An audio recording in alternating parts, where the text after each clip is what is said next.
Muito bom dia! Que alegria a gente estar aqui fazendo essa live receita de histórias que agora vai ser fixa toda terça, a não ser que eu tenha algum evento, algum compromisso que eu tenha que desviar aí a data que remarcar. Me fala se você que chegou aí, eu vi que tem uma pessoa aqui, já chegou duas, que delícia. Vocês estão me ouvindo bem? Coloca aí pra mim. Quem é que chegou para saber se eu já conheço você? Ô, Natália! Bonjour! Ainda veio, rasgou um francês? Bonjour, mon ami! Tá me ouvindo bem aí, Natália? Coloca um sim aí pra mim, pra eu saber. Esperar um pouquinho aqui no Insta pra ver se a galera que tá chegando tá me ouvindo bem. Que hoje eu coloquei aqui, eu tô transmitindo, deu um problema, eu tenho um programa que eu transmito simultâneo, mas deu um probleminha semana passada e hoje também eu não consegui. Eu transmito no Insta, no Face e no YouTube. Oi, Criando Amora! Você tá me ouvindo bem aqui no Insta? E aí eu tive que entrar no celular e no notebook. E aí eu coloquei dois microfones. Eu não sei se tá funcionando bem. Tá me ouvindo aí, Criando Amoras? E você tá, né, Natália? Que bom. Coloca pra mim se vocês estão me ouvindo aqui no Instagram. Ai, que ótimo! Gente, olha só, parafernália.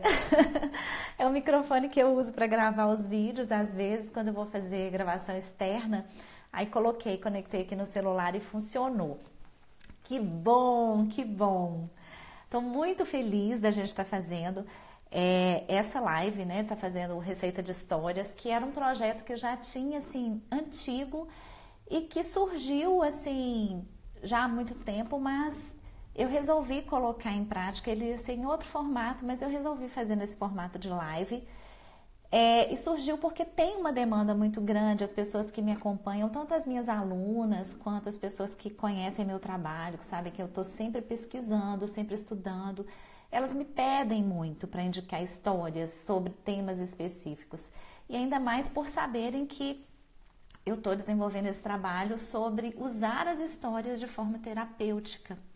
Então eu resolvi fazer essa live até para saber, né, quais as histórias que vocês estão mais com demanda, que vocês estão precisando e para que eu cresça também, porque vocês me fazem pesquisar. E eu tô super feliz, porque semana passada eu falei aqui no Receita de Histórias.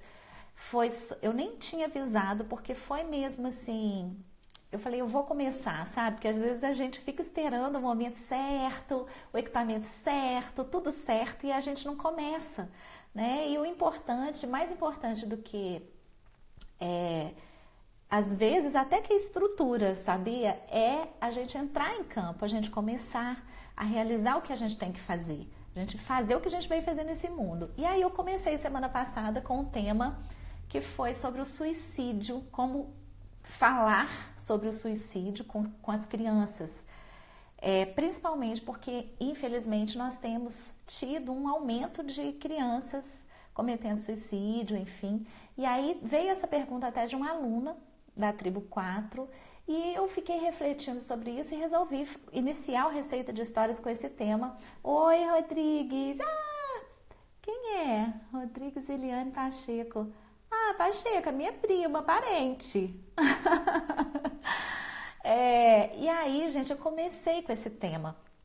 Só que eu não salvei a live. A Esther, que até recebeu, ei, Mandinha, que recebeu meu e-mail, ela me perguntou se eu gravei. Eu não gravei a live, infelizmente, mas aí, como teve esse pedido, eu vou repetir esse tema. E eu fiquei muito feliz porque várias pessoas que assistiram me enviaram mensagem sugerindo temas. Então eu já estou com uma listinha boa aqui de temas. A gente já tem tema aí para várias semanas. E eu vou repetir sobre esse tema do suicídio. E eu resolvi falar semana passada porque semana passada foi o dia D dessa campanha que a gente tem do Setembro Amarelo, que é uma campanha sobre prevenção ao suicídio em qualquer idade, né? De adultos, de adolescentes e de crianças, por mais absurdo que possa ser.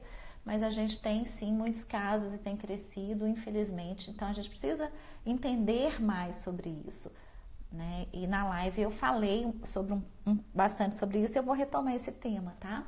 Não sei se ainda é esse mês, mas eu vou retomar, porque tá aqui na minha listinha das pessoas que têm respondido. E se você quiser algum tema também, que eu fale sobre algum tema específico de alguma dificuldade com criança ou com adolescente ou com adulto, sobre como as histórias podem ajudar nesse comportamento, nessa dificuldade, manda para mim que eu vou trazer algum conteúdo bacana para a gente conversar, indicar livros, enfim, abordagem, né? Esse é o intuito dessa live, que é o Receita de Histórias.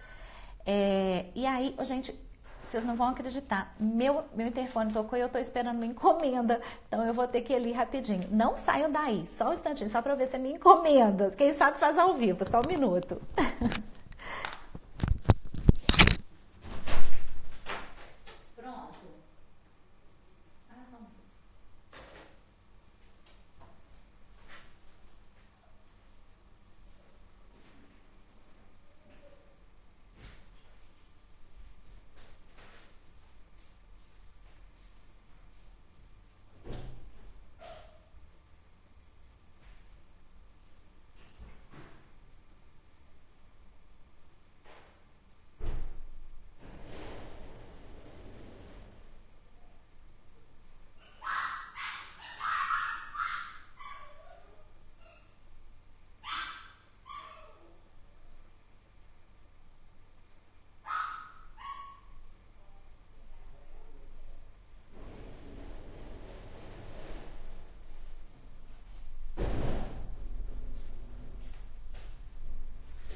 Voltei! Gente, desculpa por isso, mas é porque eu tava esperando essa encomenda aqui, ó, pra mostrar pra vocês, ó, chegou! Uma encomenda muito importante que eu tava esperando e eles vieram ontem e se eu não fosse lá, eles iam devolver. Mas vamos lá. Então, eu tava dizendo pra vocês que eu já tenho várias indicações aqui de várias solicitações, né, de temas que eu vou abordar ao longo do ano aí, porque a gente já tem tema aí até o final do ano e eu fiquei super feliz por isso. Então, se você tem alguma situação, manda para mim que eu vou pesquisar, eu vou trazer. Com certeza eu tenho aqui uma biblioteca imensa e com certeza eu vou trazer algum tema bacana. Hoje a gente vai falar sobre depressão e ansiedade infantil. E eu até coloquei aqui no Face, né? Que não é só infantil, mas adolescentil e adultil também. A gente vai falar sobre esse tema que tem um pouco a ver com o tema da semana passada, né? Como é que você aborda esse tipo de tema ou como que você trabalha sobre a depressão e a ansiedade na infância, que é algo que é muito presente, infelizmente, ou felizmente, né? Porque aí a gente tem um alerta, porque quando fica aquela coisa oculta, né? Que a gente não percebe, não identifica, a gente não trata, a gente não fala do assunto, a gente não vai atrás. Então, o que acontece? A gente precisa voltar nosso olhar para depressão e ansiedade infantil. E aí eu queria pedir perdão para a pessoa que me pediu sobre esse tema, porque foi até aqui no Instagram e eu não anotei o nome da pessoa para poder direcionar para ela. Então, se você está aí, quem me pediu, por favor, coloque, foi no Instagram, porque eu quero te agradecer pela sugestão de tema, que é um tema muito pertinente, muito importante. E aí, antes de indicar, que eu tô aqui com um livro lindo, que eu vou indicar para vocês, ó.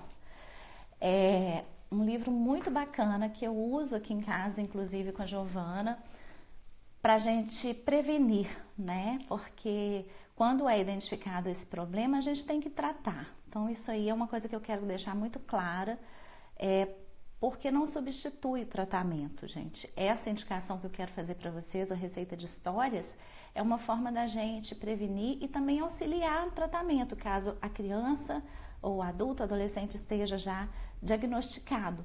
É muito importante a gente procurar esse auxílio. E aí, sabe o que é, nas minhas pesquisas aqui, eu achei uma coisa muito interessante. Esse tema de depressão e ansiedade infantil, ele só começou a ser estudado com mais afinco em 1970. Até então, não tinha diagnóstico, não tinha pesquisa sobre o assunto, por quê? Antigamente as pessoas achavam que criança não tinha essas coisas, né? E também hoje você escuta, né? As pessoas falando assim, antigamente não tinha nada disso, antigamente as crianças brincavam e não era assim. Não é bem assim, né? Acontece que as crianças sempre tiveram muitas necessidades, sempre tiveram anseios e que às vezes eram desprezados. Então, cresciam adultos tristes, infelizes, deprimidos mesmo. Né? E antigamente tinha realmente outros tipos de estímulo, outros tipos de atividade, outro tipo de presença dos pais, e que acontecia que era diferente. Né? O tratamento sobre o assunto, a abordagem sobre o assunto era diferente. E aí o que acontece? Por causa disso, dessas pesquisas, desses diagnósticos que foram aparecendo, as pessoas começaram a observar as crianças como seres humanos também, né? Porque as crianças eram muito desprezadas mesmo antigamente, não se achava que era importante, tanto que assim as crianças tinham um lugar separado dos adultos, né? As crianças não tinham esse olhar cuidadoso que a gente tem pelas crianças hoje. Então é muito importante que a gente tenha essa consciência, né? Que a gente observe os sinais. E quais que são os sinais? Hoje em dia a gente tem um número muito grande de diagnósticos, né, de transtorno de déficit de atenção, hiperatividade, e a gente vê muitas crianças tristes, solitárias, crianças com dificuldade para dormir, crianças que não se relacionam. Então tudo isso são sintomas que a gente precisa ficar alerta.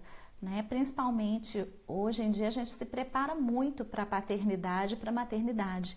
Então nós buscamos nos informar. Então quando você perceber esses sinais, não despreza, não acha que é bobagem e também não fica em alerta total achando que seu filho está com depressão e tal e que você tem que correr. Né? O aluno, principalmente professoras que têm essa percepção maior, né, dentro de sala de aula, vem às vezes uma criança que está mais quietinha, que não se mistura com os colegas, que chora frequentemente, sabe, gente? Todo mundo dá sinais, seja adulto ou seja criança. Então a gente precisa observar mesmo. O comportamento é o que dá indícios. E assim, é tão vasto, sabe, os sinais que podem ser, que às vezes é difícil o diagnóstico do profissional, mas a gente precisa ficar atento. Então, olha só, eu pesquisei aqui os indícios que mostram que, por exemplo, uma criança está com depressão. Né? Pode ser desde esse choro incontido até dor de barriga, diarreia, né? O comportamento, por exemplo, a indisciplina, agressividade, sabe? Aquela coisa assim de tudo acha ruim, joga as coisas, ou passividade, sabe? Criança que fica sempre quieta, que não responde, que não conversa, que não interage. Tudo isso pode ser sintoma de depressão. Então, assim, não tem uma coisa muito certa. E se a gente pensar, a medicina até hoje ainda atua muito assim, né? Na eliminação de possibilidades, né? Tem uma série de comportamentos e de atitudes que determinam um quadro específico que induzem a investigar se é aquilo ou não. Então, gente, o que eu recomendo é que a gente não menospreze, que a gente, oi Elis, que a gente esteja sempre atentas e atentos aos sinais que a criança nos dá, sabe? Então, assim, percebeu que está ficando muito quieto, está chorando muito, ou não está interagindo mesmo com outras crianças numa festa, ou na hora do recreio, na escola, investiga. E sabe uma coisa que dificulta muito também o diagnóstico, nas pesquisas que eu fiz aqui, eu identifiquei, às vezes, né, até a troca de pediatra, quando você leva sempre no mesmo pediatra seu filho ou sua filha, ele passa a conhecer o comportamento da criança. Então, o médico tem um olhar diferente. Você pode observar que eles sempre estão perguntando assim, como é que está o sono, né? Como é que está a alimentação. Não é só para saber do físico, porque a depressão é uma doença emocional. uma doença psicológica que precisa ser diagnosticada e tratada. Então é muito importante a gente ter esse hábito, sabe, de levar sempre no mesmo profissional. Infelizmente, gente, não é só criança, o número de crianças, né, de baixa renda, de situação precária, que tem depressão é imenso, porque além, né, dessa questão que a gente está discutindo aqui da saúde emocional, é necessário para uma criança, para um ser humano crescer em condições de saúde mental apropriada, que ela tenha condições fisiológicas ali também bem atendidas. E, infelizmente, a gente sabe que na realidade do Brasil e em muitos locais do mundo, muitas crianças vão para a escola para comer, né? Porque elas chegam com fome, ficam com fome até a hora do recreio, então isso atrapalha o desenvolvimento. Muitas crianças são exploradas, né? A gente vê crianças aí no sinal fazendo malabarismo, crianças adultos que levam crianças para catar lixo, né, junto com eles, por causa da situação muito precária, de miserabilidade mesmo. E aí o que acontece, né? Quando nós nos colocamos como agentes de transformação social, a gente precisa estar atentos às pessoas ao nosso redor e o que a gente pode fazer para fazer a diferença. Então, assim, é muito difícil às vezes quando a gente vê essa situação de miserabilidade de muitas crianças, a gente fica se questionando, né, como que eu posso fazer a diferença? E só de ter o olhar e perceber, né, e indicar ajuda e tentar estar presente de forma sensível e empática, a gente já está fazendo a diferença na vida dessas pessoas.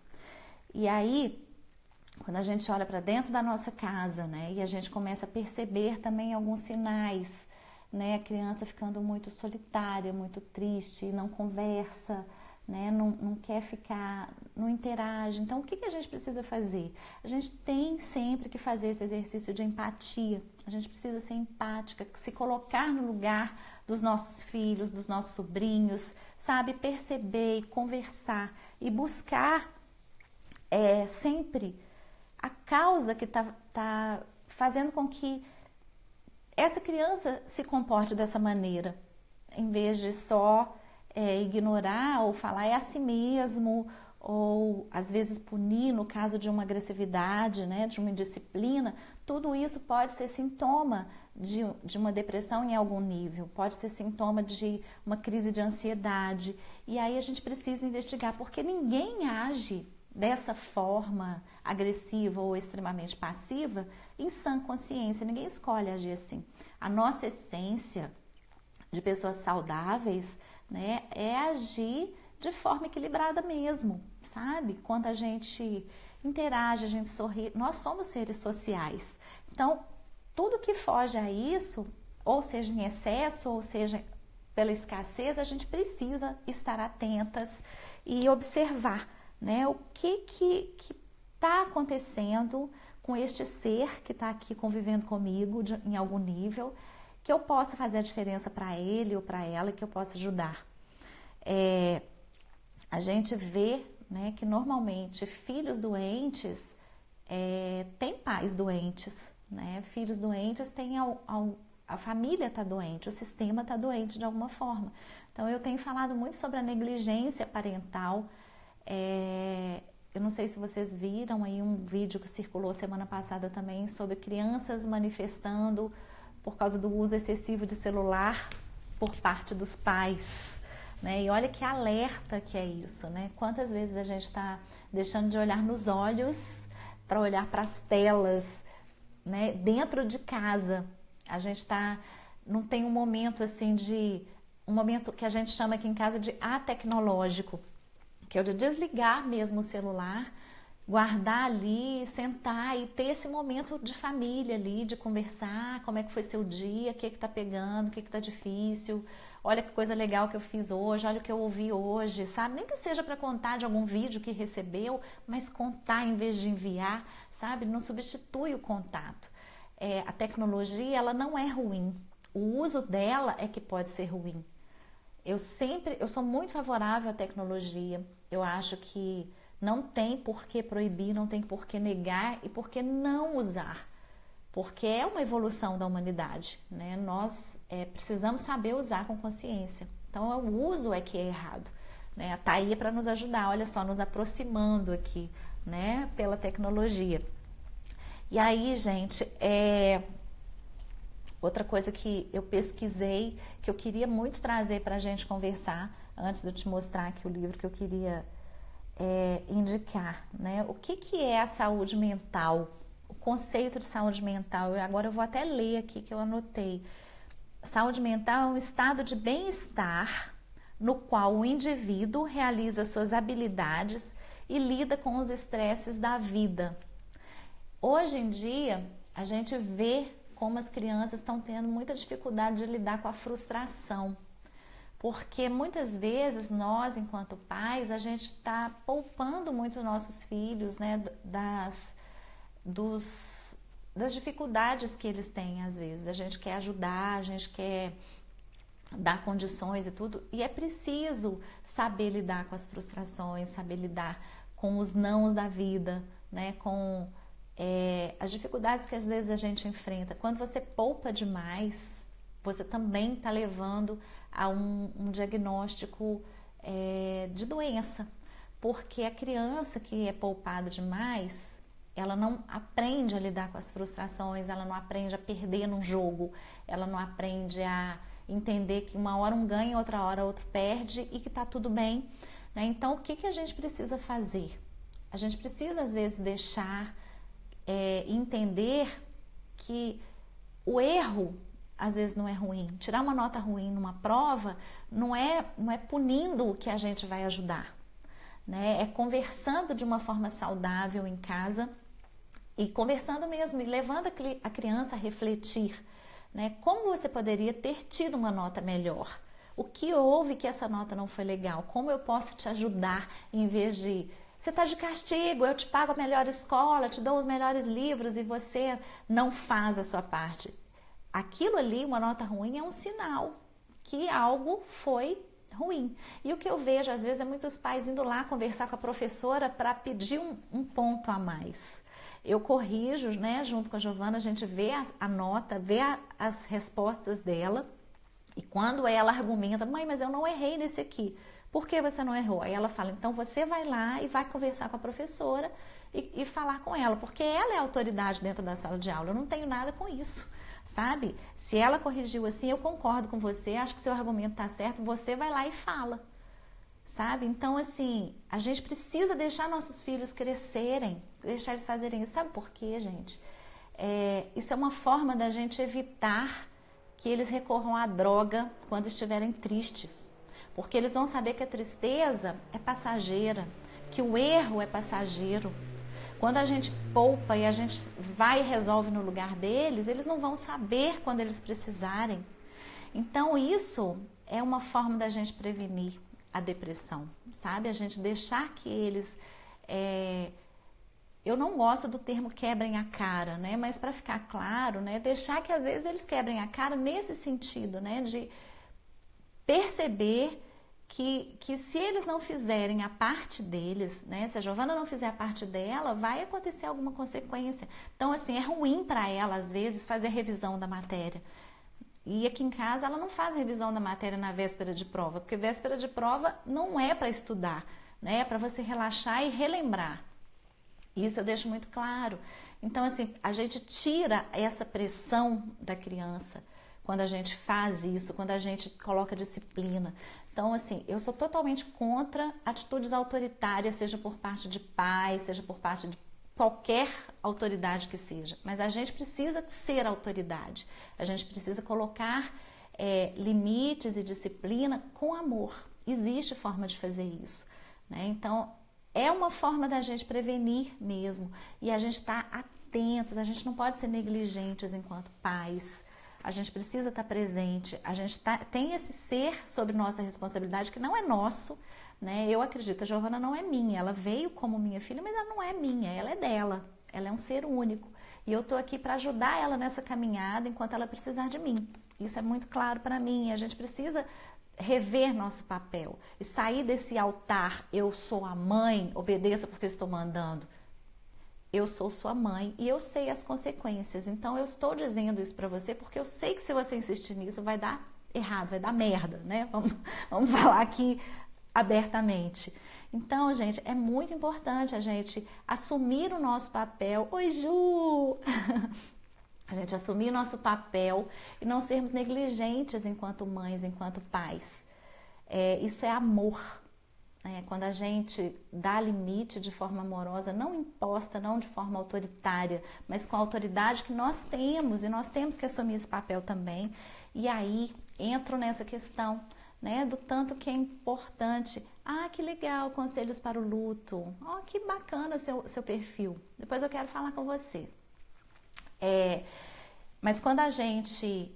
Eu comecei falando sobre isso, né? Como que às vezes a gente fica desesperado porque nosso filho foi diagnosticado com alguma coisa, né? Ou com alguma doença física ali, né? Ou com uma doença emocional, como é o caso da live de hoje aqui, que a gente está falando sobre depressão e ansiedade. Por trás de um comportamento da criança, tem sempre um comportamento indutor por parte do cuidador, sabe? Então, a gente precisa... Não estou falando sobre culpa, né? Quando eu falo sobre isso, e nem estou dizendo que toda vez que o pai... Oi, Jeane, do Container de Letras. Container com letras, linda. O que eu estou dizendo, gente, não é sobre ter ou não culpa. Às vezes a gente é negligente mesmo. São muitas coisas para nós enquanto mães, enquanto pais. E às vezes acaba passando alguma coisa e a gente precisa deixar nossos filhos viverem a vida deles. Né? O que eu digo é que se chegou nesse ponto do diagnóstico, é um alerta para a gente também. Em que ponto eu fui negligente, como que eu deixei chegar até esse ponto, né? Que pedido de atenção e de presença é essa que está sendo solicitada de mim e que eu preciso muito estar presente. Oi, Ingrid, que bom, obrigada pelo carinho. Então, gente, a gente pensar em que medida que eu estou contribuindo também para que isso esteja acontecendo. A criança, quando ela chega a esse diagnóstico extremo, né, pode ser, sim, por algum distúrbio fisiológico, né, por algum defeito nessa máquina que é o corpo, né, que está deixando de produzir algum hormônio e tal. Mas a gente tem condições de produzir hormônios e induzir a produção de hormônios na criança de várias formas. Então, são coisas simples. Você quer ver uma coisa simples, um remédio simples e que não custa nada? Abraço. Você abraça de verdade, não é assim, sabe? É abraçar, assim, de sentir cheiro, de aconchegar, de encaixar. Eu sempre falo com a Giovana, nossa, como você encaixa tão perfeito em mim, filha. Sabe? Parece que foi feito assim, sob medida. E é uma delícia, é um abraço assim que às vezes eu até choro, sabe? De tão gostoso que é, sabe? Tem dia que não dá, né? Na correria que a gente se mete, não dá. Mas não passa uma semana sem dar um abraço gostoso, sabe? Um abraço mesmo. Não é beijinho assim, ei filho, bom dia. Não, sabe? Toca, abraça, sente. Eu faço trabalho voluntário em abrigo, gente, e quando eu chego em abrigo, eu vejo muito claramente como o toque faz falta. Como as crianças pequenininhas, elas nem sabem ser tocadas pelo abraço, sabe? Pelo carinho genuíno. Então, às vezes eu vou para contar uma história, eu nem conto, eu só sento no chão, sabe? Sento no chão e espero. E elas vêm, eu abraço, eu acolho, eu dou um sorriso, sabe? Então, isso você está produzindo hormônios. Você está ajudando a criança a criar uma barreira hormonal até, é uma coisa física, contra uma doença emocional. Então, é muito importante. A Giovana eu sou mais privilegiada que a Giovana, porque ela me transformou nessa pessoa, viu, Jeane? Porque eu não tinha nenhuma noção disso, sabe? Eu tinha uma receita pronta, como a maioria das pessoas que não tem filhos ainda, né? De como seria quando eu tivesse um filho, né? Que eu ia falar, ela ia obedecer e pronto. E aí eu comecei a pensar sobre respeito, sabe? Como eu posso ensinar respeito para esse serzinho que está aqui na minha frente se eu não respeito, né, ela também? Só porque eu sou a mãe, eu tenho que mandar, ela tem que obedecer? Peraí, será que é assim mesmo que eu quero criar esse diálogo? Né? Então, assim, eu sou muito grata pela existência da Giovana, porque ela me tornou uma pessoa melhor, sabe? Um ser humano melhor. Então, a gente ter esse olhar sobre nossos filhos, né? Como que eu posso ser melhor com as dicas que essa pessoa me dá, né? Se ela tá fazendo a pirraça ali, porque ela não quer, peraí, né? Vamos conversar sobre isso, vamos entender o que tá acontecendo aqui. E aí, gente, sobre a ansiedade, eu falei sobre a depressão, né? Que tem esses vários comportamentos, né? E aí, qual que é a diferença da depressão para a ansiedade, né? A ansiedade e a depressão também, né? Mas eu vou falar sobre a ansiedade. O que é ansiedade? Se a gente entender, quando a gente entende a coisa, a gente não repele e a gente passa a ver a utilidade daquilo. Todos nós temos ansiedade em algum grau, em algum momento. Todos nós temos medo, todos nós temos raiva, todos temos alegria. Isso tudo, gente, são emoções, são reações do nosso organismo para nos manter vivos, sabe? Então, a gente, lá na Era das Cavernas, por exemplo, se a gente não tivesse ansiedade, a gente morria fácil. Se a gente não tivesse medo, a gente morria fácil, porque os predadores estavam ali. Então, o que é a ansiedade? É um mecanismo do seu cérebro. Ele te prepara para receber, para algo que está por vir. Então, você fica ansioso por algo que não aconteceu. Você fica ansiosa por causa de uma prova que vai acontecer. Você fica ansiosa por causa de uma viagem, pela expectativa. Então, a ansiedade está ligada a isso e é normal, né? Então, a ansiedade é um gatilho que é acionado por um estresse, por alguma coisa, alguma situação que está para acontecer. E a gente precisa ensinar os nossos filhos a lidar com a ansiedade, né? É normal, eu fico ansiosa, né, com algumas coisas que estão para acontecer e eu preciso aprender a entender isso para eu conseguir ensinar para minha filha que tá tudo bem, a semana de prova tá chegando, você não precisa ficar ansiosa, vamos lá. A ansiedade faz parte. Então, o que está causando essa ansiedade? Você está insegura em relação a alguma matéria? Então, vamos olhar para essa matéria. Aí, vamos falar agora. Agora, eu não preciso mais ficar com medo de você, ansiosa por causa de você, porque está tudo bem.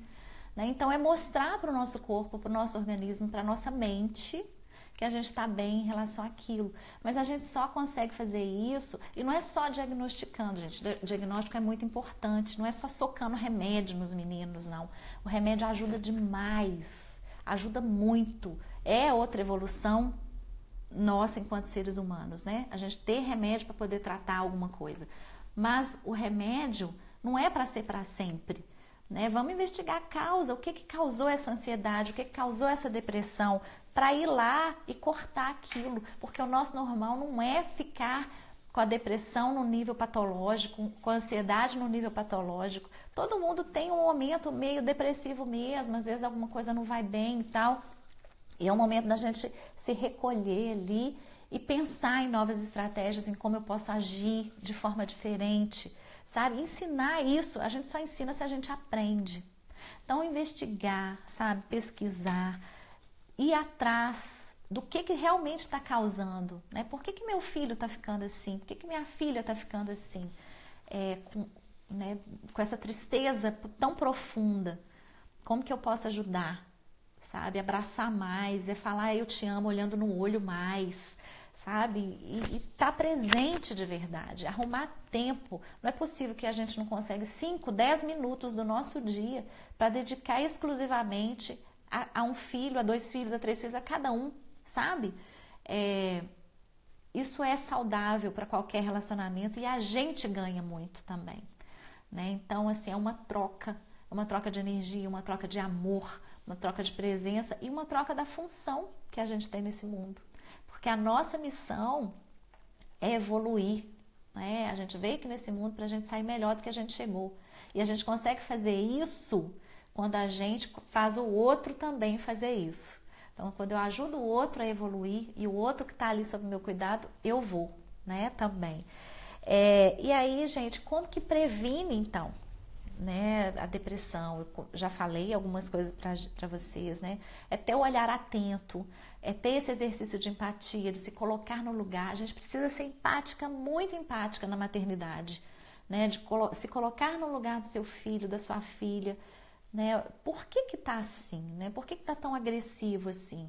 Olhar ao redor, tem alguma coisa acontecendo na escola, tem alguma coisa chegando que está causando isso, sabe? É não ignorar os sinais, estarmos presentes, você precisa estar presente. E aí, o que eu queria muito indicar para vocês hoje, especialmente dentro desse tema, né, que é depressão e ansiedade infantil, tem uma série de livros que ajudam muito para a gente conversar sobre isso, para a gente fazer esse exercício de empatia, de se colocar no lugar e entender e ajudar. Mas eu escolhi um, e eu vou indicar outros, né, dentro desse tema também, quando a gente for falar novamente. Mas eu escolhi esse livro que eu achei, assim, um livro tão delicado, sabe? Ele tem, assim, um conteúdo muito carinhoso, até a forma como trata, né, a forma como aborda esse tema, que é a felicidade. E o livro é esse aqui, ó. Onde Mora a Felicidade? Vou mostrar aqui no Face. Onde Mora a Felicidade? Esse livro é da Marismar Borém. A Marismar, ela é da Cora Editora, né? Ela é dona da Cora Editora e ela tem vários títulos publicados, lindos os livros dela. A Cora Editora é uma parceira minha de trabalho, de livros, né? Mas esse livro, gente, eu achei assim, de uma delicadeza, o livro de uma riqueza também, porque o que ele fala, né? O que é o tema desse livro? Ele traz até uma certa nostalgia pra gente, sabe? Enquanto pais, mas não é aquela nostalgia assim, na minha época era assim, na minha época eu brincava lá fora, na minha época não sei o quê. Esse papo é muito ruim, sabe? Pra gente falar. Na época da gente era daquele jeito que era o que tinha. Se tivesse celular, a gente usava celular, né? Vamos jogar essa hipocrisia fora aí e vamos falar, né? Então, assim, existem coisas pequenas e simples, né? E a nostalgia é nesse sentido, sobre essas coisas simples para a gente fazer, para a gente valorizar o simples e a gente criar essas gotas de alegria internamente, porque é isso que vai blindar a gente, sabe? De uma depressão, de uma ansiedade. É a gente ter como recorrer a essas coisas pequenas e às vezes a gente despreza, como forma de prevenir mesmo, sabe? De fazer um estoque de coisas boas dentro de nós.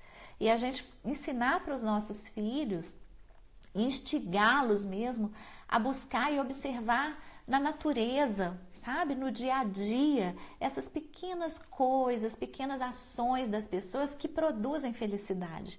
E a gente conversar sobre isso. E isso é tão importante porque essas pequenas coisas é que vão produzindo esse hormônio que é responsável pela felicidade, que faz, né, descarregar essa química no nosso organismo e dá a sensação da alegria, a sensação da felicidade, porque é uma máquina, gente, esse corpo é uma máquina que recebe estímulos e que responde de acordo com o estímulo que a gente dá. Então esse livro fala sobre isso, sabe? Quando a gente faz coisas que a gente gosta, como que isso pode ser algo que a gente pode produzir propositadamente, né? É de propósito que eu quero sentir alegria. Eu posso sentir mais felicidade, eu posso sentir alegria, sabe? E são coisas simples. Então ele fala sobre coisas assim, como observar as estrelas, como, olha isso aqui, né? A família reunida, um abraço gostoso, eu estava falando sobre o abraço, né? Olha só essa cena. Então são coisas simples que produzem felicidade e a gente vai identificando no corpo isso, sabe? A gente pode trabalhar isso. Onde é que no meu corpo eu sinto a felicidade? Quando me dá um abraço, é gostoso sentir isso, né?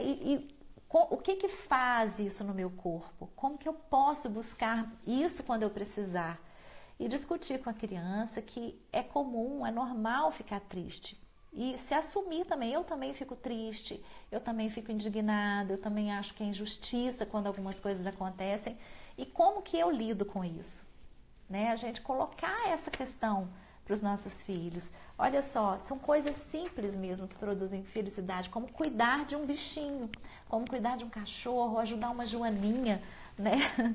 São coisas assim pequenas que ele traz e que dá, gente, para a gente dar uma discussão tão linda, sabe? A gente levar uma reflexão profunda, não só para a criança, né? Mas para nós também, adultos. Então, o que eu recomendo é que você não só compre o livro e entregue para a criança ler. Explore esse momento, sabe? Lê junto, constrói junto, né? Pergunta. Eu estava preparando esse livro essa semana, né? Estava pesquisando sobre o que eu ia trazer no Receita de Felicidade, Receita de Histórias de hoje, e aí eu escolhi esse livro e aí eu fui trabalhando ele com a Giovana, e aí a gente tem uma técnica que se chama flourishing, que é uma técnica para a gente fazer florescer. Flourishing é florescer. Então, assim, para a gente florescer esses sentimentos positivos, florescer essas coisas pequenas que produzem essa felicidade, que nos enchem de esperança. Então, em vez de ficar falando sobre política, sobre crise, né, dentro de casa com seu filho, com sua filha, fala sobre felicidade, o que produz felicidade. Né? Escolhe 3 coisas no final do dia para vocês contarem que produziu felicidade em você. E assim, a gente tem feito isso aqui em casa essa semana, e como muda o relacionamento, como muda a vontade de estar junto, sabe? A vontade de contar sobre o que aconteceu no final do dia, de compartilhar isso. Isso é uma blindagem que a gente faz no nosso organismo contra a depressão e a ansiedade de forma patológica. Então, o que eu recomendo para hoje, para o Receita de Histórias, é esse livro lindo, Onde Mora a Felicidade. Você encontra, ele é da Cora Editora, né? Eu tenho, se vocês quiserem, se vocês se interessarem, manda para mim aí no direct ou uma mensagem aqui no Face. E ele tem assim ilustrações bem simples, tá vendo? Que a gente pode trabalhar, inclusive incentivar que a criança desenhe também. E vocês fazerem juntos uma lista, né, do que traz felicidade para vocês. Olha só, fazer novos amigos, tá vendo? São gotas de felicidade, são pequenas coisas, pequenas ações que a gente pode ter para a gente ir gerando essa felicidade interna e a gente ter essa reserva, a gente ter memória disso para a gente buscar nos momentos que a gente precisa. Então, essa foi a dica que eu queria trazer hoje para vocês aqui no Receita de Histórias.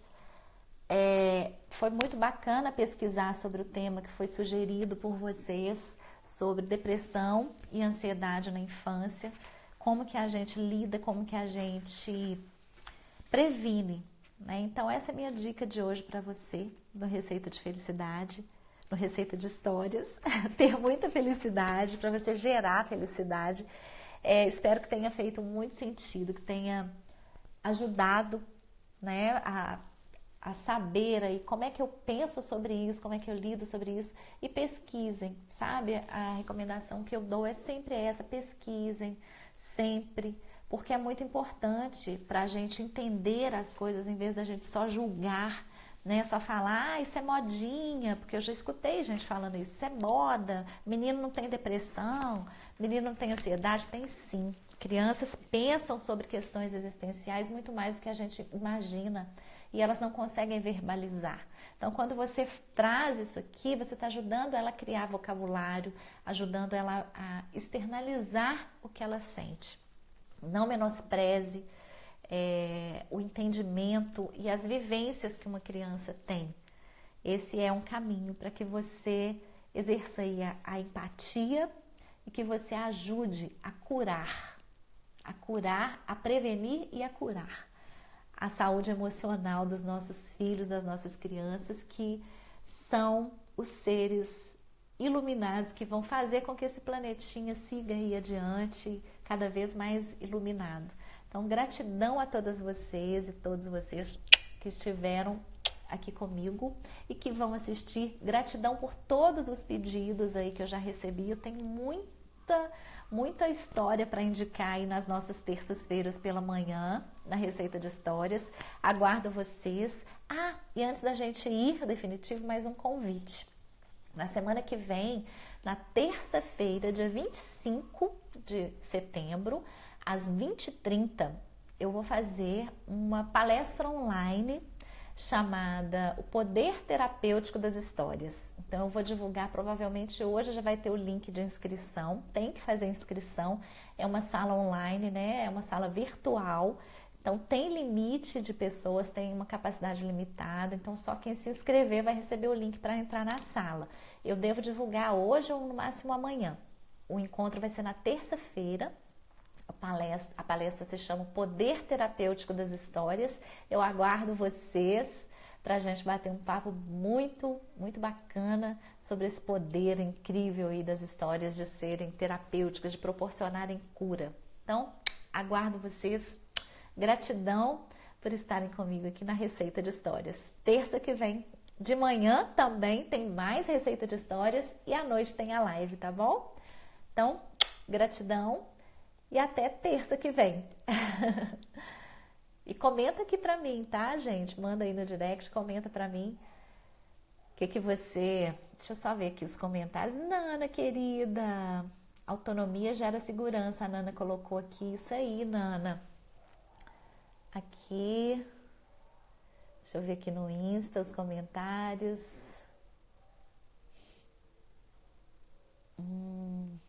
Obrigada a todo mundo que mandou mensagens lindas aqui para mim no Instagram.